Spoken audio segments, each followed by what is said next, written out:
மக்களே, welcome to Bommi சமையல். நம்ம என்ன பண்ண போறோம்னா பாருங்க, என்ன பண்ண போறோம்னு வீடியோக்குள்ள வாங்க போலாம்.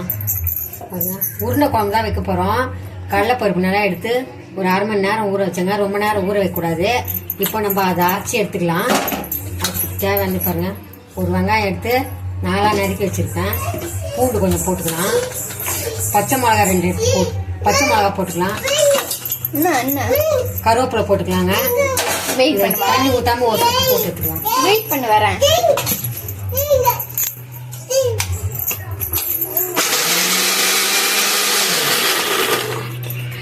இந்த மாதிரி அரைச்சாச்சு, நல்லா குறைத்து.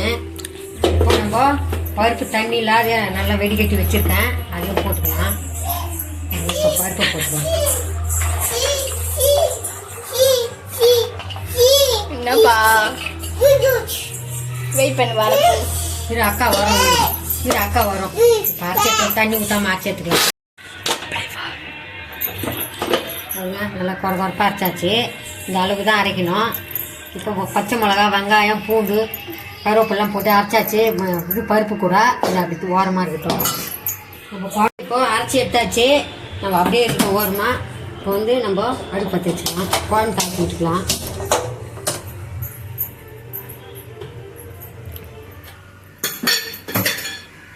எண்ணெய் ஊற்றிக்கலாங்க. இது தண்ணியாக இருக்குது, காய்க்கும்.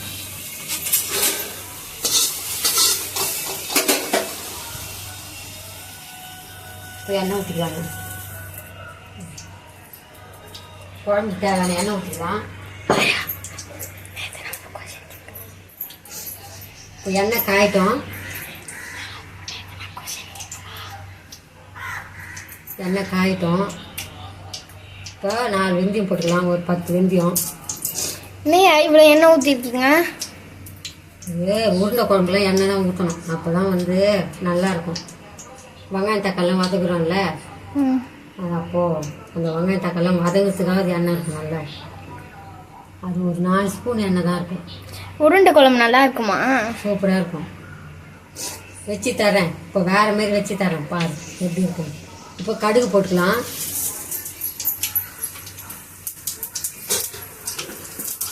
கடுகு வெடிட்டேங்க. இப்போ பாருங்கள், 2 பெரிய சைஸ் வெங்காயம் எடுத்து நறுக்கி வச்சுருக்கேன். 3 தக்காளி எடுத்து நறுக்கி வச்சுருக்கேன். இப்போ அதை போட்டுக்கலாம். பூண்டு கொஞ்சம், கருவேப்பிலை வச்சுருக்கேன். இப்போ வெங்காயம் போட்டுக்கலாம்.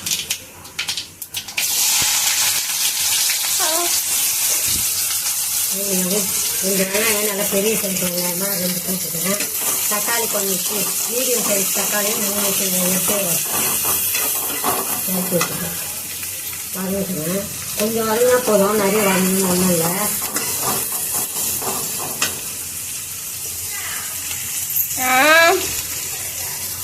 கருவேப்பிலையும் போட்டாச்சு.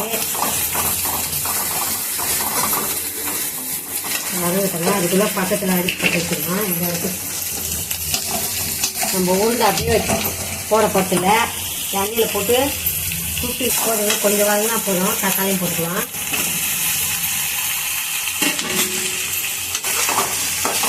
வதங்கிட்டோங்க. இந்த பக்கம் நம்ம இன்னொரு கடாய் வச்சுருக்கேன். அது வந்து எண்ணெய் ஊற்றிக்கலாம். அந்த உருண்டை பொடிக்கிறதுக்கு தாங்க. அப்போ தான் நல்லா குழம்பு இழுக்காமல் நல்லா டேஸ்ட்டாக இருக்கும். இந்த உருண்டை அரைச்சோம் இல்லைங்க, இந்த பருப்பு அதில் கொஞ்சமாக உப்பு போட்டுக்கலாம். ஏன்னா நம்ம குழம்புல போட போகிறோம் போதும். இதில் வேறு எதுவும் சேர்க்கக்கூடாதுங்க. நம்ம எல்லாமே இதில் சேர்த்துட்டோம். வெங்காயம், பச்சை மிளகா, கருவேப்பிலை, பூண்டுலாம் அப்படியே உப்பு போட்டு சேர்த்து நம்ம உருண்டை தான் அதில் சுட்டு எடுக்க போகிறோம். நம்ம தேவையான உருண்டை சுட்டு எடுத்துக்கலாம். எண்ணெய் காயுது, நம்ம எண்ணெயில் போட்டுக்கலாம்.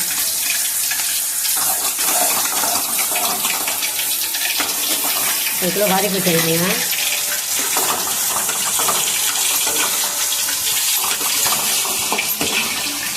காய்ச்சியில் வேறு மாரி வந்து ஆவி கட்டி உருண்டை குழம்பு போட்டுக்கோங்க. இட்லி குண்டான வச்சு வேக வச்சு உருண்டை குழம்பு போட்டுக்கேன்.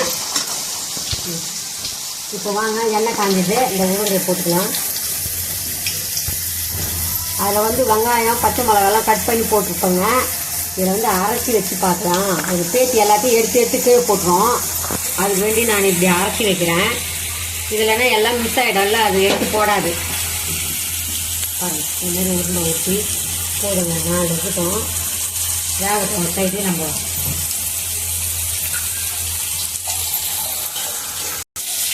பாருங்கள் வெந்துச்சு, இப்போ எடுத்துக்கலாம். நல்லா போண்டா மாதிரி இருக்கு. இது பண்ணால் ரொம்ப டேஸ்ட்டாக இருக்குங்க. குழம்பு இழுக்காது, இல்லைன்னா குழம்புலாம் இழுத்துக்கும். அப்படியே புட்டு போட்டால் குழம்புல கரைஞ்சிடும். அதுக்கு வெங்காயம் தக்காளி வதங்கிச்சு. இப்போ நம்ம மிளகாத்தூள் போட்டுக்கலாம். குழம்பு தேவையான மிளகாத்தூள் 1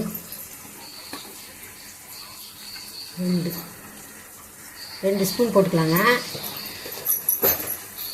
இப்போ நம்ம புளி கரைச்சி வச்சுருக்கேன், புளி தண்ணி ஊற்றிக்கலாம். இப்போ குழம்புக்கு தேவையான உப்பு போட்டுக்கலாம். இன்னும் கொஞ்சம் தண்ணி ஊற்றலாம். இன்னும் கொஞ்சம் தண்ணி ஊற்றலாம்.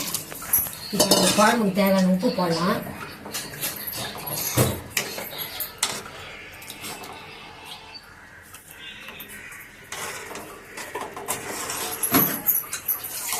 உப்பும் போட்டாச்சுங்க. இப்போ காரம் உப்புலாம் கரெக்டாக பார்த்துக்கலாம். இப்போ பாருங்கள், உருண்டை நல்லா சுட்டு எடுத்தாச்சு, எண்ணெயில் போட்டு பொரிச்சு எடுத்தாச்சு. இது நல்லா குழம்பு கொதிச்சு வரும்போது நம்ம போடணும். இப்போ பாருங்கள், குழம்பு தேவையான தண்ணி ஊற்றி மசாலாலாம் போட்டாச்சு. இப்போ நம்ம மூடி விடலாம், நல்லா கொதிச்சு வரட்டும். அதுக்கப்புறம் உருண்டை போடும்போது நம்ம பார்ப்போம். கொதிச்சு திக்காயிடுது. இப்போ நம்ம இந்த உருண்டைங்களை எடுத்து போட்டுக்கலாம்.